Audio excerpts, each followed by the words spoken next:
Good morning everyone. तो कैसे हैं आप सब लोग। चलिए आज हम सभी लोग जो है बिहार बोर्ड क्लास 10th के बायोलॉजी का जो पहला चैप्टर है जिसका नाम है जैव प्रक्रम, उसी का दोस्तों वन शॉट देखेंगे। वन शॉट से मतलब है कि आपको यह वीडियो देखने के बाद एक भी क्वेश्चन, एक भी वीडियो कहीं से देखने की आवश्यकता नहीं है, चाहे ऑब्जेक्टिव क्वेश्चन हो चाहे सब्जेक्टिव क्वेश्चन हो। आपका बस एक यही वीडियो देख करके पूरा का पूरा डाउट जो है वह क्लियर हो जाएगा और सिर्फ आप सब्जेक्टिव क्वेश्चन पढ़ेंगे और ऑब्जेक्टिव क्वेश्चन भी आपका इसी से बन जाएगा। आपको ऑब्जेक्टिव क्वेश्चन के लिए अलग से वीडियो देखने की आवश्यकता नहीं है दोस्तों। चलिए हम लोग शुरू करेंगे। देखिए सबसे पहला जो अध्याय है उसका जो नाम है जैव प्रक्रम।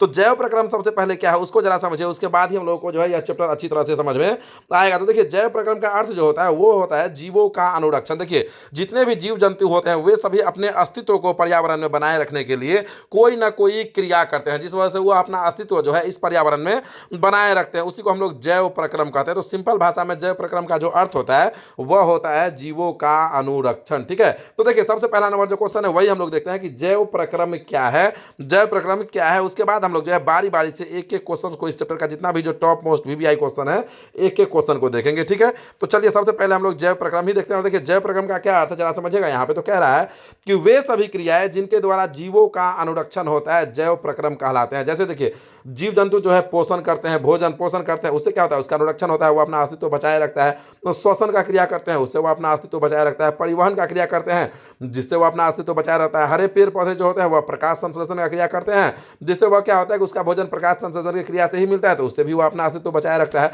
अर्थात कहने का मतलब यह है कि वे सभी क्रियाएं, जितना भी क्रिया जिसके द्वारा जीवों का अनुरक्षण होता है उसको हम लोग जैव प्रक्रम कहते हैं। अब इसमें आप क्या क्या पढ़े कि जीव अपना अनुरक्षण कैसे कैसे करते हैं, तो पोषण के आधार पर करते हैं, श्वसन से करते हैं, परिवहन से करते हैं, प्रकाश संश्लेषण से करते हैं।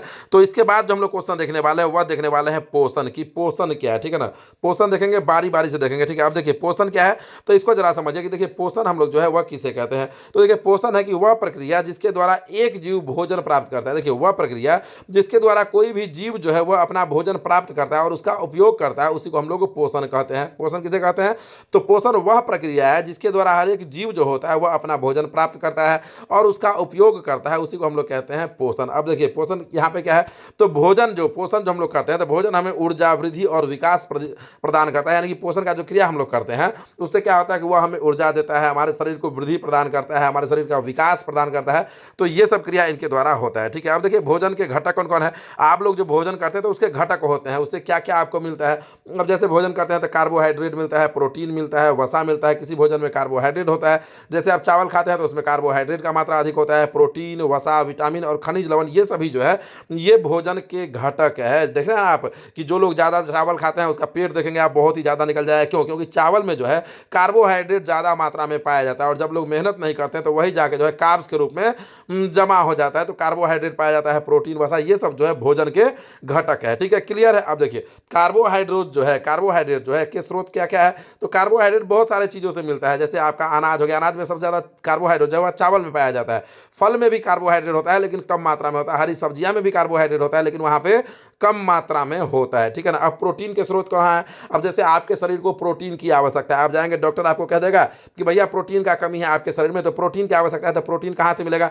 तो लोग आप देखते होंगे जो सब जिम करता है तो ज़्यादातर जो है वह मीट खाएगा, मछली खाएगा और कहेगा कि इसमें प्रोटीन मिलता है। तो प्रोटीन का स्रोत कौन कौन है तो प्रोटीन का स्रोत जो है वह मांस है, मछली है, अंडा है, ये सब जो है यह प्रोटीन का स्रोत है। अब देखिए यहाँ पे आप कि वसा का स्रोत क्या क्या है तो वसा कहाँ कहाँ से मिलता है तो वसा जो है बर्गर से मिलेगा, पिज्जा बर्गर जो आप खाते हैं उससे वसा मिलता है। विटामिन और खनिज लवण कहाँ से मिलता है तो फल और सब्जी से जो है आपका विटामिन और खनिज लवण मिलता है। तो यहाँ से ऑब्जेक्टिव क्वेश्चन आता है आपका, पूछेगा कि खनिज लवण कहाँ से मिलता है तो फल और सब्जियों से। ठीक है ना। भोजन के घटक कौन कौन है तो कार्बोहाइड्रेट है, प्रोटीन है, विटामिन है, यह सब याद रखेगा। कार्बोहाइड्रेट के स्रोत कौन कौन सा है तो अनाज है, फल है, सब्जियाँ है। प्रोटीन के स्रोत तो मांस, मछली, अंडे। पूछेगा कि निम्नलिखित में से कौन है जो प्रोटीन का स्रोत है। अब उसमें कहीं पे एक जगह ऑप्शन में आपको मांस, मछली, अंडा में से कोई जो है दिखा हुआ मिलेगा तो उस पर आपको टिक करना है, यानी कि ऑब्जेक्टिव क्वेश्चन भी जो है आपका क्लियर ही होता जा रहा है। अब देखिए यहाँ पे आप, अब देखिए आगे जो है वह देखिए यहाँ पे है पोषण के प्रकार। तो पोषण जो होता है वह दो प्रकार के होते हैं, एक होता है स्वपोषण और एक होता है परपोषण। आप क्या याद रखेंगे तो पोषण दो प्रकार के होते हैं, एक होता है स्वपोषण और एक होता है परपोषण। अब स्वपोषण क्या होता है उसको समझते हैं, फिर परपोषण क्या होता है उसको भी समझेंगे। तो देखिए यहाँ पे कि स्वपोषण क्या होता है इसको पहले हम लोग जो है समझते हैं। तो स्वपोषण जो है वह है कि वह पोषण जिसमें जीव सूर्य के प्रकाश और क्लोरोफिल की उपस्थिति में कार्बन डाइऑक्साइड, वह पोषण जिसमें जीव जंतु जो है वह सूर्य प्रकाश और क्लोरोफिल की उपस्थिति में कार्बन डाइऑक्साइड यानी कि CO2 और पानी यानी कि H2O जैसे सरल अकार्बनिक पदार्थ का उपयोग करके अपना भोजन स्वयं तैयार करता है, स्वपोषण कहलाता है। अब जितने भी भोजे होते हैं वह जितने भी पौधे होते हैं वह क्या करते हैं, हरे पौधे, कि सूर्य प्रकाश की उपस्थिति में वह जो है अपना भोजन तैयार करता है प्रकाश संश्लेषण की प्रक्रिया द्वारा। तो हरे पौधे जो होते हैं वह स्वपोषण करते हैं। नील हरित जो है, नील वह स्वपोषण करते हैं। हरित शैवाल जो है यह सब जो है स्वपोषण करते हैं। ठीक है, तो आपसे पूछेगा निम्नलिखित में से कौन है जो स्वपोषण करता है, तो ऑप्शन में कहीं ना कहीं ज्यादातर आपका हरे पौधे ही रहता है, तो आपको हरे पौधे टिक करना होता है। ठीक है, अब देखिए अगला जो है पोषण का दूसरा प्रकार वह है परपोषण। अब परपोषण किसे कहते हैं, तो देखिए यहाँ पे कि परपोषण किसे कहते हैं। तो परपोषण में कह रहा है कि वह पोषण जिसमें जीव अपने भोजन के लिए अन्य जीव जैसे पौधे या जानवर पर निर्भर होते हैं, तो उसे ही हम लोग परपोषण कहते हैं। यानी कि वह पोषण जिसमें जीव जंतु जो है वह अपना भोजन के लिए अन्य जीव पर निर्भर होता है। अब अन्य जीव जैसे जानवर हो गया या हरा पेड़ पौधा हो गया उस पर निर्भर होता है, उसे ही हम लोग परपोषण कहते हैं। जैसे समस्त जंतु, मनुष्य, जितने भी जीव जंतु है वह कहाँ से भोजन करते हैं, या तो किसी जानवर को मार के खाते हैं या नहीं तो हरे पेड़ पौधा से अपना भोजन प्राप्त करते हैं। जैसे हम जंतु है, मनुष्य है, तो मनुष्य क्या करता है, मनुष्य जो है वह क्या करता है, हरे पेड़ पौधे से सब्जी उगाता है और सब्जी को खाता है। अब मनुष्य जानवर को भी खाने लगा है, बकरी को मार के, खस्सी को मार के खाता है। तो यह सब जो है परपोषण है, यानी कि दूसरे जीव से जो अपना भोजन प्राप्त करता है, दूसरे को हानि पहुंचाकर, उसको हम लोग परपोषण कहते हैं। क्लियर है। और परपोषण कौन कौन करता है, तो जितने भी जंतु हैं वे सभी परपोषण करते हैं। मनुष्य कौन सा पोषण करता है, तो मनुष्य परपोषण करता है। इस प्रकार से आपको याद रखना है। अब देखिए यहाँ पे है परपोषण के प्रकार। अब देखिए यहाँ पे कि परपोषण के प्रकार में है कि परपोषण जो है वह मुख्य रूप से 3 प्रकार के होते हैं। अब कौन कौन होता है भैया, तो परपोषण 3 प्रकार का होता है। एक होता है प्राणिसम पोषण, दूसरा होता है मृतजीवी पोषण और तीसरा होता है परजीवी पोषण। तब तीनों पोषण को बारी बारी से देखेंगे, प्राणिसम पोषण को भी, मृतजीवी पोषण को भी और परजीवी पोषण को भी। तो देखिए यहाँ पे कि प्राणिसम पोषण में क्या है, तो प्राणिसम पोषण में है कि वह पोषण जिसमें जीवधारी अपना भोजन ठोस या तरल पदार्थ के रूप में ग्रहण करता है उसे हम लोग प्राणिसम पोषण कहते हैं। वह पोषण जिसमें जीवधारी अपना भोजन ठोस या तरल पदार्थ के रूप में ग्रहण करता है उसे हम लोग क्या कहते हैं, तो उसे हम लोग प्राणी संपोषण कहते हैं। अब यह पोषण कौन कौन करता है, तो यह पोषण करता है अमीबा, यह पोषण करता है जंतु। ठीक है, याद रखिएगा प्राणी संपोषण कौन करता है, तो अमीबा और जंतु, ऑब्जेक्टिव आता है। ठीक है, अब देखिए यहाँ पे दूसरा जो प्रकार है वह है मृतजीवी पोषण। तो मृतजीवी पोषण किसे कहेंगे, तो वह पोषण जिसमें जीवधारी मरे हुए जीव से घुलित कार्बनिक पदार्थ के रूप में अपना भोजन प्राप्त करता है। वह पोषण जिसमें जीवधारी जो है, कोई जीव यदि मर जाता है तो उससे जो है घुलित कार्बनिक पदार्थ के रूप में अपना भोजन प्राप्त करता है, उसे हम लोग मृतजीवी पोषण करते हैं। मृतजीवी पोषण कौन कौन करता है, तो मृतजीवी पोषण करने वाले में जीवाणु है, कवक है, कुछ प्रोटोजोआ भी है और मशरूम भी है। आपसे पूछेगा कि निम्नलिखित में से कौन मृतजीवी पोषण करता है, तो इन चारों पांचों जो है इसी में से कोई एक ऑप्शन में रहेगा, तो उसको आपको टिक करना रहेगा। आपको बोले ना कि ऑब्जेक्टिव और सब्जेक्टिव जो है वह साथ साथ ही क्लियर हो जाएगा। आप देखिए यहाँ पे परजीवी पोषण। परजीवी पोषण क्या है, तो परजीवी पोषण में है वह पोषण जिसमें एक जीव दूसरे जीव के संपर्क में अस्थायी या अस्थायी रूप में रहकर अपना भोजन प्राप्त करता है, परजीवी पोषण कहलाता है। परजीवी पोषण क्या है, तो वह पोषण जिसमें एक जीव दूसरे जीव के संपर्क में अस्थायी या अस्थायी रूप से रहकर अपना भोजन प्राप्त करता है, परजीवी पोषण कहलाता है। और परजीवी पोषण कौन कौन करता है, तो परजीवी पोषण करने वाले में टेपवर्म है, अमरबेल है, जोक है, मच्छर है, यह सब जो है यह परजीवी पोषण करता है। यहां से ऑब्जेक्टिव क्वेश्चन आएगा, यह सब आपको याद रखना है। ठीक है, अब कुछ ऑब्जेक्टिव क्वेश्चन जो आपसे पूछा जाता है वह देखिए है कि मशरूम कौन सा पोषण करता है, तो अभी तो आप देखे ही है उदाहरण में, तो मशरूम कौन सा पोषण करता है, तो मशरूम जो है वह मृतजीवी पोषण करता है। अमरबेल कौन सा पोषण करता है, तो अमरबेल जो है वह परजीवी पोषण करता है। अब देखिए अगला जो क्वेश्चन हम लोग देखने वाले हैं वह देखने वाले हैं प्रकाश संश्लेषण, यानी कि प्रकाश संश्लेषण जो हम लोग पढ़े थे वह क्या है, अभी हम लोग पढ़े हैं ना स्वपोषण में प्रकाश संश्लेषण, तो प्रकाश संश्लेषण क्या है इसको हमें बताना है। हरे पेड़ पौधे जो प्रकाश संश्लेषण की प्रक्रिया द्वारा अपना भोजन प्राप्त करते हैं सूर्य प्रकाश से, वह प्रकाश संश्लेषण का प्रक्रिया क्या है यह हम लोग जानेंगे। तो देखिए यहाँ पे कह रहा है कि वह प्रक्रिया जिसके द्वारा हरे पेड़ पौधे सूर्य प्रकाश और क्लोरोफिल की उपस्थिति में अकार्बनिक अणु CO2 और H2O का स्थिरीकरण कार्बनिक अणु ग्लूकोज C6H12O6 में करता है, प्रकाश संश्लेषण कहलाता है। प्रकाश संश्लेषण क्या है, तो प्रकाश संश्लेषण वह प्रक्रिया है जिसके द्वारा जितने भी हरे पेड़ पौधे हैं वे सभी सूर्य प्रकाश और क्लोरोफिल की उपस्थिति में अकार्बनिक अणु जो कि CO2 और H2O है का स्थिरीकरण कर कार्बनिक अणु ग्लूकोज C6H12O6 में करता है, उसी को हम लोग प्रकाश संश्लेषण कहते हैं। क्लियर है। प्रकाश संश्लेषण का यदि परिभाषा आपसे पूछेगा तो आप लिख देंगे, एकदम आसानी से आप लिख देंगे। ठीक है ना। अब यह याद रखिएगा कि ग्लूकोज जो है वह एक प्रकार का शर्करा है। ग्लूकोज क्या है, तो एक प्रकार का शर्करा है। अब देखिए अगला जो क्वेश्चन है वह देखिए यहाँ पे है कि प्रकाश संश्लेषण के लिए आवश्यक कच्चे पदार्थ, प्रकाश संश्लेषण की प्रक्रिया के लिए जो है कौन कौन सा प्रकाश पदार्थ जो है वह आवश्यक है। तो प्रकाश संश्लेषण की प्रक्रिया के लिए जो है सूर्य प्रकाश आवश्यक है, क्लोरोफिल आवश्यक है, CO2 यानी कि कार्बन डाइऑक्साइड आवश्यक है, H2O यानी कि जल आवश्यक है। अब आपसे क्वेश्चन पूछता है कि प्रकाश संश्लेषण की क्रिया के लिए आवश्यक है, इसमें से 3-4 नाम दे देगा और अंत में रहेगा इनमें से सभी, तो आपको इनमें से सभी टिक करना होगा। ठीक है, आगे देखिए यहाँ पे कि प्रकाश संश्लेषण की प्रक्रिया, प्रकाश संश्लेषण की प्रक्रिया इसको जरा समझिए यहाँ पे क्या है। तो क्लोरोप्लास्ट द्वारा जो है प्रकाश ऊर्जा का अवशोषण, प्रकाश संश्लेषण का प्रक्रिया क्या है। तो सबसे पहला है कि क्लोरोप्लास्ट के द्वारा जो है वह प्रकाश ऊर्जा का अवशोषण, दूसरा है प्रकाश ऊर्जा का रासायनिक ऊर्जा में रूपांतरण, प्लस जल का हाइड्रोजन और ऑक्सीजन में विखंडन, CO2 का कार्बोहाइड्रेट में अपचयन, यह सब जो है यह प्रकाश संश्लेषण का प्रक्रिया है। अब देखिए अगला जो क्वेश्चन है वह है कि रंध्र क्या है। यह क्वेश्चन बहुत ही ज्यादा इंपॉर्टेंट है कि रंध्र क्या है, यह पौधे में कहाँ स्थित होते हैं, पौधे में रंध्र पाए जाते हैं। तो रंध्र क्या है और यह पौधे में जो है कहाँ स्थित होता है, यह क्वेश्चन, और इसके दो कार्य कौन कौन से हैं यह भी आपसे पूछ रहा है। तो देखिए यहाँ पे है कि पौधे के पत्ती और तने के ऊपरी सतह पर, याद रखिएगा कि पौधे के पत्ती और तने के ऊपरी सतह पर पाए जाने वाले छोटे छोटे सूक्ष्म छिद्र जो होते हैं उसी को हम लोग रंध्र कहते हैं। क्या कहेंगे आप इसका डेफिनेशन कि पौधे के पत्ती और तने के ऊपरी सतह पर पाए जाने वाले छोटे या सूक्ष्म छिद्र जो होते हैं उसी को हम लोग रंध्र कहते हैं। अब रंध्र के कार्य कौन कौन से हैं। तो रंध्र के कार्य में देखिए यहाँ पे है कि प्रकाश संश्लेषण के दौरान गैसों का आदान प्रदान, CO2 और O2 बाहर, यह रंध्र का कार्य। रंध्र का कार्य क्या है। तो प्रकाश संश्लेषण का जो प्रक्रिया होता है उसके दौरान गैसों का आदान प्रदान कौन करता है, रंध्र ही करता है। अब देखिए इसका दूसरा जो काम है वह है वाष्पोत्सर्जन। वाष्पोत्सर्जन क्या है। तो वाष्प के रूप में अतिरिक्त जल का त्याग, जैसे मान लीजिए जल जाता है तो वाष्प के रूप में उसे जो है बाहर निकालना, यह भी किसका काम है, रंध्र का ही काम है। ठीक है, अब देखिए अगला जो क्वेश्चन है वह है यहाँ पे कि अमीबा पोषण कैसे करता है। यह है क्वेश्चन कि अमीबा जो है वह पोषण कैसे करता है। तो यहाँ पे पढ़िए, इसको यहाँ पे है कि अमीबा का जो है स्टेप बाय स्टेप दिया गया है कि पोषण कैसे करता है। तो सबसे पहला स्टेप जो है वह है अंतर्ग्रहण, यानी कि अमीबा जो है भोजन के चारों ओर कूटपाद का निर्माण करता है और यह कूटपाद भोजन को अपने धीरे धीरे अपने घेरे में ले लेता है, इसलिए इस प्रक्रिया को अंतर्ग्रहण कहा गया कि अमीबा भोजन के चारों ओर कूटपाद का निर्माण करता है और यह कूटपाद जो है वह भोजन को धीरे धीरे क्या करता है कि अपने घेरे में ले लेता है। ठीक है, अब अगला स्टेप क्या है। अगला स्टेप है पाचन। पाचन में क्या होता है। तो भोजन रिक्तिका में एंजाइम स्रावित होता है। भोजन रिक्तिका जो होता है उसमें एंजाइम स्रावित होता है जो भोजन को सरल और घुलनशील बना देता है, जो भोजन को सरल और घुलनशील बना देता है। अब देखिए यहाँ पे तीसरा जो है वह है अवशोषण, कि अवशोषण का प्रक्रिया क्या है। तो पचा हुआ भोजन जो होता है वह कोशिका द्रव में अवशोषित हो जाता है और ऊर्जा वृद्धि और मरम्मत के लिए उपयोग किया जाता है। जो भी पचा हुआ भोजन है वह कोशिका द्रव में अवशोषित हो जाएगा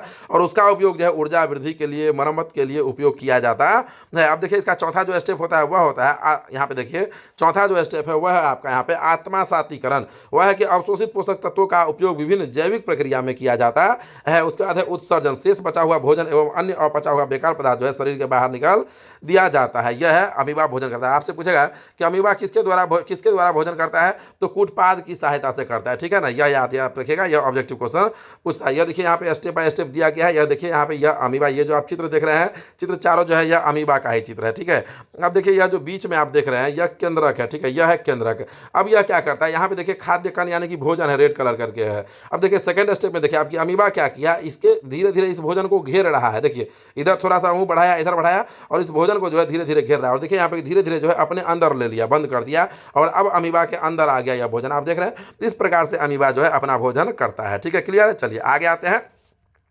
और अगला जो क्वेश्चन है वह है कि पैरामीशियम में पोषण कैसे होता है। यह है क्वेश्चन और यह भी क्वेश्चन जो है आपके एग्जाम के लिए बहुत ही ज़्यादा इंपॉर्टेंट है कि पैरामीशियम में पोषण कैसे होता है। तो इसमें देखिए पहला जो प्रक्रिया है वह है अंतर्ग्रहण, यानी कि पैरामीशियम जो है वह सिलिया यानी कि बालों जैसी संरचना का उपयोग बैक्टीरिया जैसे खाद्य कणों को मौखिक खांचे से ग्रास नली में पहुंचाता है। यानी कि पैरामीशियम जो है, पैरामीशियम सिलिया जो है वह बाल जैसी संरचना होती है, उसका उपयोग करके जो है बैक्टीरिया जैसे खाद्य कणों को मौखिक खांचे से ग्रास नली में पहुंचाता है। सेकेंड स्टेप, जहां एक खाद्य रिक्तिका बनती है और जहां पे जाके जो है एक खाद्य रिक्तिका बनती है। दूसरा है पाचन। भोजन रिक्तिका में एंजाइम स्रावित रहता है जो भोजन को सरल और घुलनशील बना देता है। भोजन रिक्तिका में एंजाइम स्रावित रहता है जो भोजन को सरल और घुलनशील बना देता है। अब देखिए तीसरा जो इसका है वह सेम उसी की तरह है। अब यह तीसरा जो है वह अवशोषण, की पचा हुआ भोजन कोशिका द्रव में अवशोषित हो जाता है और ऊर्जा वृद्धि मरम्मत के लिए उपयोग किया जाता है, जैसे आप लोगों ने अमीबा में पढ़ा है। चौथा है वही जो चौथा जो उसका जो पॉइंट था आत्मास्तीकरण। ठीक है, अब देखिए इसमें क्या होता है। तो इसमें होता यह है कि अवशोषित जो पोषक तत्व का उपयोग विभिन्न जैविक प्रक्रिया में किया जाता है। जो भी अवशोषित पोषक तत्व होता है उसका उपयोग जो है विभिन्न प्रकार का जो जैविक प्रक्रिया होता है उसमें किया जाता है। अब देखिए पांचवा जो है वह है यहाँ पे आपका उत्सर्जन। उत्सर्जन है कि पचने के बाद जो शेष बचा हुआ भोजन रहता है एवं अन्य अपचा हुआ बेकार पदार्थ जो रहता है वह शरीर के बाहर निकाल दिया जाता है। क्लियर है? क्लियर है? तो इस प्रकार से पैरामीशियम जो है वह अपना पोषण करता है। ठीक है, चलिए आगे आइए। और आगे है मानव आहार नाल का सचित्र वर्णन करें। तो सबसे पहले तो आपको क्या करना है कि आपके स्क्रीन पर यह चित्र दिख रहा है, इस चित्र को आपको देख लेना है। यह मानव आहार नाल का एक चित्र है और इसको आपको अपने कॉपी पे उतार लेना है। अब देखिए सचित्र वर्णन करें यानी कि चित्र के साथ वर्णन करें। तो चित्र तो आप बना ही लिए, अब इसका स्टेप बाय स्टेप जो है वह देखिए यहाँ पे क्या है। तो सबसे पहले जो हम लोग भोजन करते हैं तो वह जाता है मुख में यानी कि मुंह में। ठीक है ना? तो भोजन का अंतर्ग्रहण जो है वह मुख गुहा से होता है। भोजन का जो है अंतर्ग्रहण वह मुख गुहा से होता है, जहां ठोस भोजन को दांतों की सहायता से महीन टुकड़ों में बदल दिया जाता है। जहां ठोस भोजन जो होता है उसको दांतों की सहायता से महीन टुकड़ों में बदल दिया जाता है। आगे है कि उसके बाद गला से ऊपर लार ग्रंथि होता है। तो लार ग्रंथि से निकलने वाला लार में टाइलिन नामक एंजाइम होता है। लार ग्रंथि से निकलने वाला जो लार होता है उसमें टाइलिन नामक एंजाइम होता है जो भोजन के कार्बोहाइड्रेट को मल्टोज में बदल देता है, जिस कारण रोटी मीठी लगती है। और बासी जो रोटी आप खाते होंगे तो जिस वजह से वह रोटी जो है आपको मीठी लगती होगी। क्यों? अभी आपने देख लिया क्यों क्यों मीठी लगती है। क्योंकि गला में जो लार ग्रंथि से जो निकलने वाला हार्मोन होता है, हार्मोन जो होता है उस लार में टाइलिन नामक एंजाइम होता है। ठीक है, जो भोजन के कार्बोहाइड्रेट को मल्टोज में बदल देता है, जिस कारण रोटी हमें मीठी लगती है। और इसके बाद भोजन कहाँ चला जाता है? तो इसके बाद भोजन चला जाता है ग्रास नली में। अब ग्रास नली में भोजन का क्या होता है? तो देखिए यहाँ पे ग्रास नली में भोजन का क्या होता है। तो मुख को अमाशय से जोड़ती है। ग्रास नली जो है वह मुख को अमाशय से जोड़ती है। यहाँ कोई पाचन नहीं होता है। भोजन जो है क्रामाकुंचन के माध्यम से नीचे की ओर धकेला जाता है। इसके बाद भोजन चला जाता है अमाशय में। अब अमाशय में क्या क्या होता है? तो अमाशय में कह रहा है कि अमाशय एक बड़ा पेशीय अंग है जो 3 प्रकार के रस स्रावित करता है। अमाशय जो है वह एक बहुत ही बड़ा पेशीय अंग है जो 3 प्रकार का रस जो है वह स्रावित करता है। वह कौन कौन सा है? तो सबसे पहला जो है वह है आपका HCl यानी कि हाइड्रोक्लोरिक अम्ल। ठीक है, अब देखिए इसमें क्या होता है। HCl जो है वह भोजन यह जो है भोजन में मौजूद जीवाणु एवं विषाणु को मारने का कार्य करता है। HCl का काम है कि कोई भोजन आप कर लिया उसमें किसी प्रकार का कोई जीवाणु या जीवाणु मौजूद है, विषाणु मौजूद है जो आपको क्षति पहुंचा सकता है, तो हाइड्रोक्लोरिक अम्ल जो होता है वह उसको मारने का काम करता है। दूसरा जो है वह है पेप्सिन। यह एंजाइम प्रोटीन को तोड़कर पेप्टोन में बदल देता है। पेप्सिन जो निकलता है वह क्या करता है कि एंजाइम प्रोटीन जो होता है उसको तोड़ करके जो है पेप्टोन में बदल देता है। तीसरा है यहाँ पे म्यूकस। म्यूकस का क्या काम है? तो म्यूकस का काम है कि पेट की अंदरूनी परत की रक्षा करता है। और यह पेट का जो अंदरूनी परत होता है उसका यह रक्षा करता है। कौन? म्यूकस। तो ऊपर वाले ने जो हमारे शरीर को बनाया है मेरे भाई, हर एक रोग से हर एक चीज से लड़ने के लिए यह शरीर खुद कैपेबल है, लेकिन हम लोग चाहते हैं कि वह बहुत जल्द ठीक हो जाए, जिस वजह से हम लोग दवा का प्रयोग करते हैं। अब देखिए चौथा, इसके बाद जो भोजन जाता है वह चला जाता है छोटी आंत में। यह सबसे लंबा भाग है। यह जो है मानव आहार नाल का सबसे लंबा भाग है। मनुष्य में लगभग 7 मीटर छोटी आंत का लंबाई जो होता है वह 7 मीटर होता है। छोटी आंत में भोजन का पूर्ण पाचन और अवशोषण होता है। और छोटी आंत में जाने के बाद जो है भोजन का पूर्ण पाचन और अवशोषण हो जाता है। उसके बाद भोजन चला जाता है यकृत में। यकृत यानी कि पितरस, इसमें भोजन को क्षारीय बनाता है। यह भोजन को क्षारीय बनाता है और वसा का पाइसीकरण करता है, छोटे छोटे टुकड़े में टूट जाता है यानी कि तोड़ देता है। उसके बाद भोजन चला जाता है अग्नाशय में। और अग्नाशय में क्या होता है? तो देखिए यहाँ पे अग्नाशय से जो है अग्नाशयी रस यानी कि ट्रिप्सिन जो प्रोटीन है, लाइपेज, वसा है, अग्नाशयी आसमेज, यह जो है। उसके बाद यहाँ पे देखिए अग्नाशयी अमाइलेज है जो कार्बोहाइड्रेट के पाचन में मदद करता है। उसके बाद जो है आंत ग्रंथिया, यह क्या करता है? तो आंत ग्रंथिया जो है वह आंत्र रस का स्राव करती है। अब आ जाता है अंतिम विखंडन। अंतिम विखंडन क्या होता है? तो अंतिम विखंडन यहाँ पे था कि प्रोटीन, एमिनो अम्ल, कार्बोहाइड्रेट और ग्लूकोज। ठीक है, आगे आ जाइए। आगे देखिए यहाँ पे अगला जो क्वेश्चन है वह है यहाँ पे कि छोटी आंत से भोजन का अवशोषण। ठीक है, इसको आप आंत कर लीजिएगा, यह है छोटी आंत। ठीक है, छोटी आंत से भोजन का अवशोषण। अब देखिए यहाँ पे कि छोटी आंत से भोजन का अवशोषण क्या है? तो विल्ली छोटी आंत की भीतरी दीवार में उंगली के आकार का उभार होता है। कह रहा है कि छोटी आंत के भीतरी दीवार में जो है उंगली नुमा एक उभार होता है जिसे हम लोग बिल्ली या बिलाई कहते हैं। ठीक है, यह अवशोषण के लिए सतह को बढ़ाता है। यह क्या करता है कि अवशोषण के लिए सतह को बढ़ाता है। रक्त की आपूर्ति अवशोषित, कह रहा है कि रक्त की आपूर्ति जो है वह अवशोषित पोषक को शरीर के सभी कोशिकाओं तक पहुंचाने में मदद करता है। और यह रक्त की आपूर्ति अवशोषित कर जो है पोषक को जो है शरीर के सभी कोशिकाओं तक पहुंचाने में मदद करता है। पोषक तत्व का उपयोग ऊर्जा वृद्धि और ऊतकों की मरम्मत के लिए किया जाता है। ठीक है, आगे आ जाए। अगला है बड़ी आंत। बड़ी आंत क्या है यह जरा समझिए। तो बड़ी आंत है कि बड़ी आंत में केवल आंतरिक जल का अवशोषण होता है। भोजन जब बड़ी आंत में पहुंचता है तो वहां पे केवल आंतरिक जल का अवशोषण होता है। इसके बाद शेष अन्य अपचा हुआ भोजन जो है वह मल के रूप में मलद्वार द्वारा बाहर निकल जाता है। और यह एकदम आखिरी प्रक्रिया है, यानी कि बड़ी आंत में भोजन जाने के बाद जो है आंतरिक जो जल होता है उसका अवशोषण हो जाता है। और इसके बाद शेष अन्य अपचा हुआ जितना भी भोजन होता है वह मल के रूप में मल द्वार के द्वारा जो है शरीर से बाहर निकल जाता है। ठीक है, तो देखिए इतना जो क्वेश्चन आपको बताया है, इससे एक भी क्वेश्चन आपका इस चैप्टर से बाहर नहीं आएगा, यानी कि वन शॉट जो है आपका वह कंप्लीट हो गया बायोलॉजी के यानी कि जीव विज्ञान के पहले अध्याय का, जिसका नाम है जैव प्रक्रम। यदि इस वीडियो को आप पूरा का पूरा देखे हैं, नोट तैयार किए हैं और उसको आप याद कर लेंगे, तो चाहे ऑब्जेक्टिव क्वेश्चन और सब्जेक्टिव एक भी क्वेश्चन आपका यहाँ से बाहर इस चैप्टर से नहीं आएगा। बाकी वीडियो अच्छा लगा तो वीडियो को लाइक कीजिए, अपने इस तरह यानी कि बोर्ड क्रैकर को सब्सक्राइब कर लीजिए, और जो भी आपके दोस्त क्लास 9 से क्लास 10th में गए हैं तो उसको यह वीडियो शेयर कीजिए, और अपने चैनल को सब्सक्राइब करवा करके जो है अपने चैनल से जोड़ लीजिए, ताकि एक एक चैप्टर का, चाहे वह साइंस हो, सोशल साइंस हो, हिंदी हो, मैथिली हो, सभी सब्जेक्ट का हर एक चैप्टर का वन शॉट वीडियो आपके पास मिलता रहे।